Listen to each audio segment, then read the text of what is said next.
नमस्कार, मी प्राची साळुंखे बुलेटिनमध्ये आपलं स्वागत करते आणि बुलेटिनच्या सुरुवातीलाच एक महत्त्वाची अपडेट। अंजली दमानिया यांनी आयजी जालिंदर सुपेकर यांची ऑडिओ क्लिप ऐकवून गौप्यस्फोट केलाय।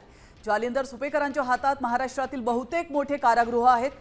हगवणे कुटुंब जेलमध्ये गेलं तर यांना सुपेकरांच्या कृपेने व्हीआयपी ट्रीटमेंट मिळेल। या सगळ्यांना ताकद सुपेकरांमुळे मिळाली आहे असा आरोप दमानिया यांनी केलाय। त्यामुळे तपास पूर्ण होईपर्यंत सुपेकरांना पदावरून दूर ठेवण्याची मागणी दमानिया यांनी केली आहे।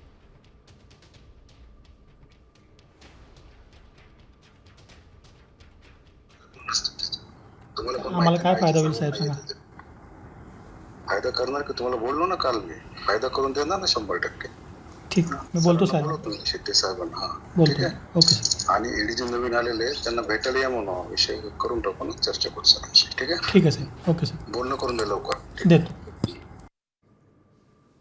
तर आपण पाहू शकतो आता दमानिया यांनी सुपेकरांवर आरोप केलेला आहे। अंजली दमानिया यांनी आयजी जालिंदर सुपेकर यांची ऑडिओ क्लिप ऐकवलेली आहे आणि महत्त्वाचा गौप्यस्फोट केला। जालिंदर सुपेकरांच्या हातात महाराष्ट्रातील बहुतेक कारागृह आहेत। त्यामुळे हगवणे कुटुंब जेलमध्ये गेलं तर त्यांना सुपेकरांच्या कृपेने व्हीआयपी ट्रीटमेंट मिळेल असं देखील दमानिया म्हणाले।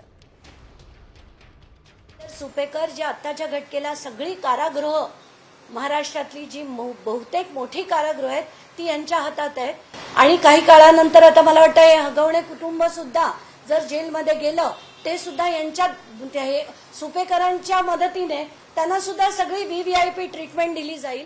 तर माझं असं निवेदन आहे की आत्ताच्या घटनेला जोपर्यंत ही इन्क्वायरी पेंडिंग आहे तोपर्यंत यांना या सगळ्या कर्तव्यातनं बाहेर करण्यात यावं अशी विनंती मी सीएमना केली आहे आणि सीएम's ऑफिसकडे पण केलेली आहे।